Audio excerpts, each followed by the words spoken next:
पहले भी व्यापारी के रूप में अंग्रेज यहाँ से संपर्क बनाए हुए। 57 की क्रांति हुई तो यहाँ लाइन बिछ रही थी, तो उसमें से 7-8 इंजीनियर मार दिए गए। तो अंग्रेज हिंदुस्तानी स्त्री ब्रिटिशर्स स्त्री के लिए युद्ध करते थे, लड़ते थे, तो उसमें जो व्यक्ति मतलब हार जाता था या निधन हो जाता था, वो व्यक्ति बिल्कुल किनारे उसकी ग्रेव बना, मतलब ग्रेव रख करके, और उसका जो पिलर, उसका डिटेल उसकी दीवार में ही अंकित उसी के पास, यानी कि हारने वाले को सामाजिक तौर पे बहिष्कृत करके दीवार में जगह दी जाती थी।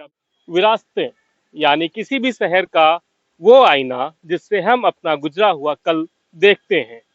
किसी भी शहर की पहचान उसकी इमारतों, उसकी बड़ी बड़ी गाड़ियों के से नहीं होती, उसकी पहचान होती है उसकी विरासतों से, उसके उन चिन्हों से जो उसने अपने दामन में छुपा रखा होता है।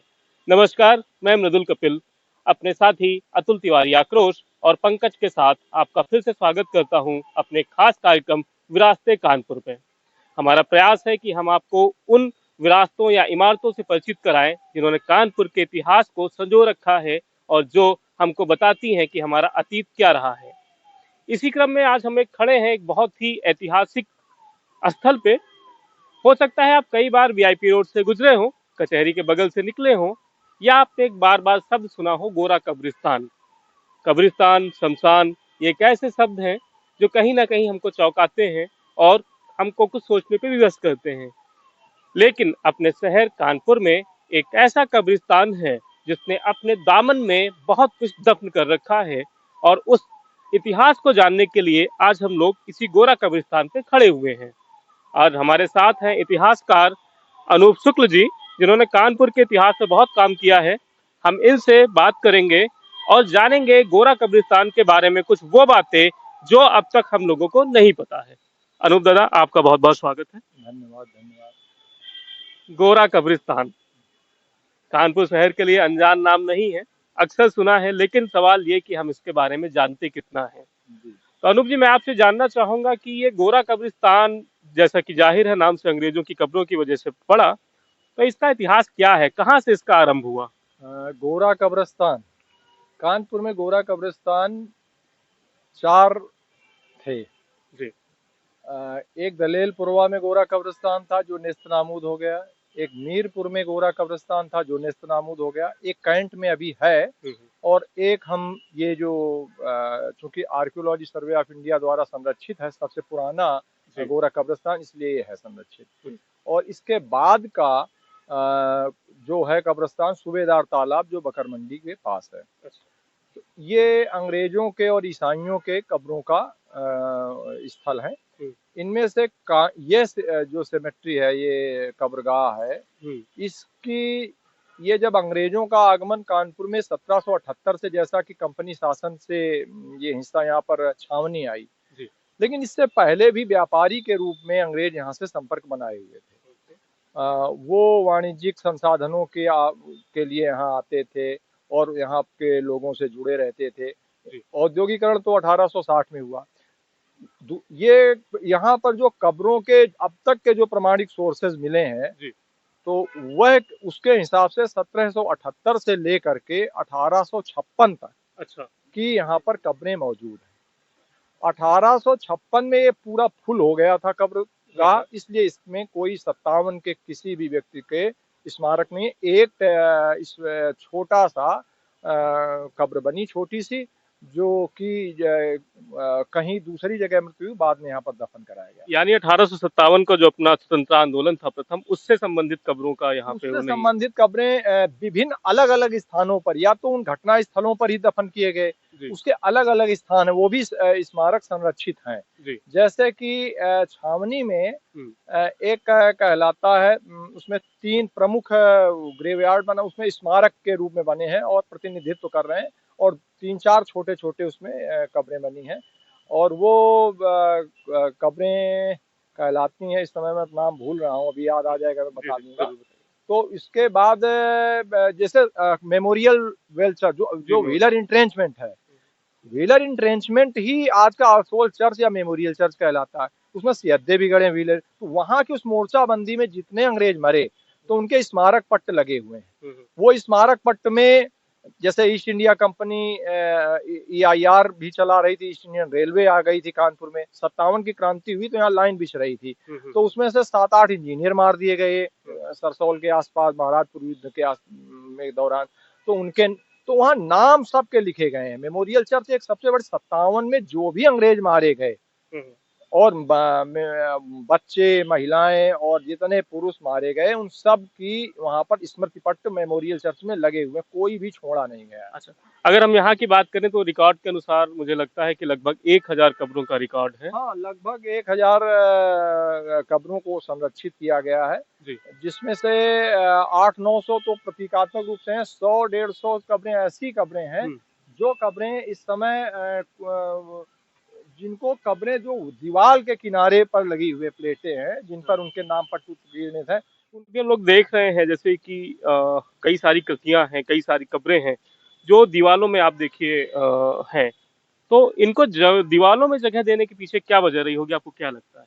दीवार में देने के पीछे 2 जगह मतलब कारण हैं जी। एक तो जैसे बीच में जो टैबलेट जैसे किसी का इधर उधर हुआ तो वो लगा। दूसरा यहाँ एक कहा जाता है कि जो अंग्रेज हिंदुस्तानी स्त्री या ब्रिटिशर्स स्त्री के लिए युद्ध करते थे, लड़ते थे, तो उसमें जो व्यक्ति का मतलब हार जाता था या निधन हो जाता था, वो व्यक्ति बिल्कुल किनारे उसकी ग्रेव बना मतलब ग्रेव रख करके और उसका जो पिलर उसका डिटेल उसकी दीवार में ही अंकित उसी के पास, यानी कि हारने वाले को सामाजिक तौर पे बहिष्कृत करके दीवार में जगह दी जाती थी, आप ये कह सकते हैं। इतनी मतलब जिसे पाश्चात्य उन्मुक्तता हम मानते हैं, इसके बावजूद एक ये दृष्टि थी कि जो भी दृष्टि उनकी भी बनी हो, क्योंकि वो बिल्कुल किनारे ही उनके हैं। अब जैसे सैंड स्टोन का है, ये पत्थर चूंकि अब ये डैमेज हो गया तो इसको पूरा नहीं पढ़ सकते हैं। अच्छा, अब उनमें से कुछ जैसे पट्ट पढ़ सकते हैं। अब जैसे वो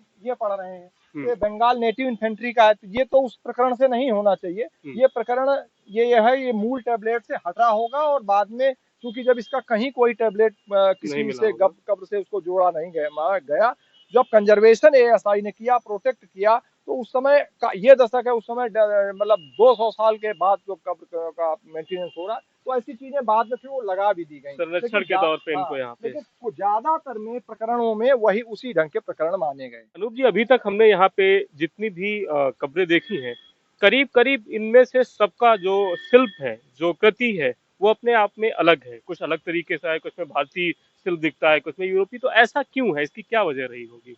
वस्तुतः इन कृतियों के निर्माता तो हिंदुस्तानी ही हैं, निसंदेह। तो हिंदुस्तानियों बहुत सारा जो यूरोपीय अपना शिल्प बता रहे हैं तो उनका करते हैं और कुछ अपने प्रयोग कर रहे होते हैं। तो जितना ब्रिक आर्ट जो मतलब ब्रिक और प्लास्टर से जो ग्रेव बनी है उनमें अलग अलग डिजाइन है। अब जैसे ये है, एक भारतीय शिल्प है, संदूक है ग्रेव, इसके जो पंजे हैं वो जैसे शेर के जैसे बने हों, बाघ नख जैसे हों, ऐसे हैं।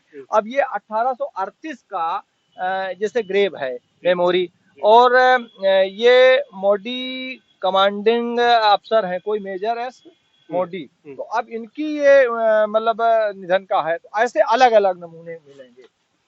अब जैसे ये सामने एक ग्रेव दिख रही है, इसमें आप देखिए कलश जैसा ऊपर है, उसमें डिजाइन ये भारतीय शिल्प को कहीं ना कहीं ये बिल्कुल वही है। अब ये बनी ब्रिक और प्लास्टर्ड है। तो ब्रिक और प्लास्टर्ड में आप देखें बिल्कुल अलग ढंग से ये भारतीय शिल्प है। ये जो भारतीयों में मंदिरों के अलंकरण या अन्य कलाकृतियों में। दूसरा ये फिर देखिए बाघ नख वाली, ये षटकोणी वाली भी है, गोल भी मिलेंगी, जैसे गुम्बदाकार है। जी जी। अब ये ऐसा लगेगा जी ये मंदिर का डोम जैसा है या मकबरे का भी डिजाइन है। अब जैसे इसमें फूल हैं या अन्य चीजें हैं, इनमें जो स्तंभ के ऊपर जो जैसे होते हैं वो अलग अलग छोटे छोटे पुष्पों का अलंकरण किया गया है। तो ऐसे अच्छी दूसरी बात, इनके निर्माताओं लोग अपनी जैसी जो स्थिति का है उसने कहीं ना कहीं मतलब सामाजिक स्थिति जो उनकी उस वक्त की थी, सामाजिक और आर्थिक स्थिति, उसका द्योतक है, ये उसकी प्रतीक है कि उसी ढंग की ग्रेव 2 ढंग की हैं यहाँ पर मिलेंगी। एक तो ग्रेव बिग और उस पर मटेरियल यूज करके बनी, दूसरी सीधे चुनार से एक डिजाइन मंगाया गया और उसको सीधे ग्रेव पर जैसे ग्रेव की जगह खाली रही, जब वहाँ लाके स्थापित करके असेंबल कर दिया गया। वो पत्थर उनके डिजाइन कट और सब होते थे, उन कंपनी का यहाँ तक कि होता था वो पट्ट भी लास्ट वाला बनवा के भेजते थे, वो कंपनी का नाम भी लिखा। अनूप जी, जब हम लोग यहाँ की कब्रों को देख रहे थे तो मेरी नजर इस कब्र पे जाके टिक गई। ये आपने को देखिए टेराकोटा से निर्मित कब्र है। इसके बारे में बताना चाहेंगे कि इतनी खास तौर से कैसे निर्मित की गई ये होगी? पूरी तरीके से टेराकोटा नहीं है, जी। ये वृत्ताकार कब्र है। एक तो कब्रों के अलग अलग डिजाइन है, आयताकार, वर्गाकार और वृत्ताकार। तो ये वृत्त है पूरा तरीके से, और इसमें इसका इस्तेमाल ये बनाया गया, इसमें ककई ईंट और उसके में मटेरियल जो 19वीं शताब्दी में अपने भवन निर्माणों में प्रयोग हो रहा है, बेल, गोंद और ये सब जो दाल आल के प्रयोग करके उस ढंग के मटेरियल से, इसके बाद उससे प्लास्टर चूने से किया जाता है। जी। इसमें जो ऊपर जो इसमें कला शिल्प है, उसमें जो स्तंभ जो ऊपर बढ़ा है उसका टेराकोटा की पत्तियां और उसके अलंकरण है। इसके जो आसपास गोलाई में मुख्य कब्र के जो शीर्ष पर गोलाई में जो घूम के कुछ अलग अलग से भारतीय शिल्प के दृश्य अंकित है। जैसे युद्ध का दृश्य, शेर से युद्ध का दृश्य, मल्ल युद्ध करने का दृश्य, सामान्य वाद्य बजा रहे लोग या सामान्य कुछ क्रियाकलापों के दृश्य अंकित हैं। ये जैसे अपने यहाँ मंदिरों में पौराणिक उपाख्यानों के दृश्य अंकित होते थे, या जैसे भीतरगांव के मंदिर में टेराकोटा पैनल लगे हैं, पैनल का जो आर्ट है वो बिल्कुल जैसे पैनल एक अलग से बनता था, ये पैनल नहीं है, इमेज है और इमेज को उसमें सेट किया गया और उसके बाद प्लास्टरिंग की गई है। ये है इसका दृश्य। इनकी मजबूती की भी हम लोगों को तारीफ करनी होगी कि लगभग 3 सदियां बीतने वाली हैं करीब करीब, फिर भी ये उसी। हम लोगों ने यहाँ पे जैसे देखा कि यहाँ पे बहुत सी कब्रों का शिल्प है, जो कला है वो अपने आप में अद्वितीय है। तो आपको क्या नहीं लगता कि कानपुर के लोगों के लिए और आसपास के लोगों के लिए एक पर्यटन क्षेत्र के तौर पे इसको विकसित करना चाहिए ताकि वो अपनी कला से और शिल्प से लोग परिचित हो सके? नहीं, अवश्य देखना चाहिए। देखिए ये ऐसा कि भारत निर्मित भारतीयों की और यूरोपियन ज्ञान भी इसमें प्रयोग किया गया, तो ये तो भारोपियन शिल्प है, तो इसमें भारतीयों को कोई ऐतराज होना ही नहीं चाहिए। ग्रेव यार्ड बना, लेकिन ग्रेव में जो कब्रों का आर्ट एंड आर्किटेक्ट है वो तो भारतीयों के द्वारा, भारतीयों की देन है, बिल्कुल भारत में बना है। तो उस प्रति अनुकृति से हमें, जैसे हम अपने अन्य 18वीं शताब्दी से 19वीं शताब्दी से 20वीं शताब्दी तक का जो हम देखते हैं, वो 3 शताब्दियों का हमें यहाँ पर निर्मितियां मिलेंगी। और अब 21वीं शताब्दी में यदि हम उसका अध्ययन करें तो इस पर तो शोध कार्य हो सकते हैं। इनमें भारतीय प्रति अनुकृतियां जैसे बहुत सारे होते हैं, आलों में मतलब फूल हैं, कब्रें भी अलग अलग हैं, षटकोणी हैं, आयताकार है, गोल है, तो इनमें सब अलग अलग ढंग है, अलग अलग शिल्प है, अलग अलग पहचान के लोगों के इसमें कब्रें हैं। निसंदेह ये सिर्फ ना कि इतिहास, बल्कि एक तरह से कह सकते हैं सिर्फ और कला के लिए भी कानपुर में एक ऐसा स्थल है जिसको पहचाना जाना चाहिए और जाना चाहिए। तो ये थे आज हमारे साथ अनूप शुक्ल जी, जो कानपुर के एक जाने माने इतिहासकार हैं, और हमने आज आपको परिचित कराया कानपुर की कचहरी सेमेट्री स्थित गोरा कब्रिस्तान से। इसको आप कुछ इसी प्रकार समझ सकते हैं इन कब्रों के आकार को देख के कि जैसे कोई अपनी महबूबा के लिए ताजमहल बनवाता है, तो कुछ जो है सामान्य कच्ची कब्रों में दफन हो जाते हैं, लेकिन उसमें दफन होता है उनका इतिहास और उनका अतीत, जिनसे हम वर्तमान में बहुत कुछ सीख सकते हैं।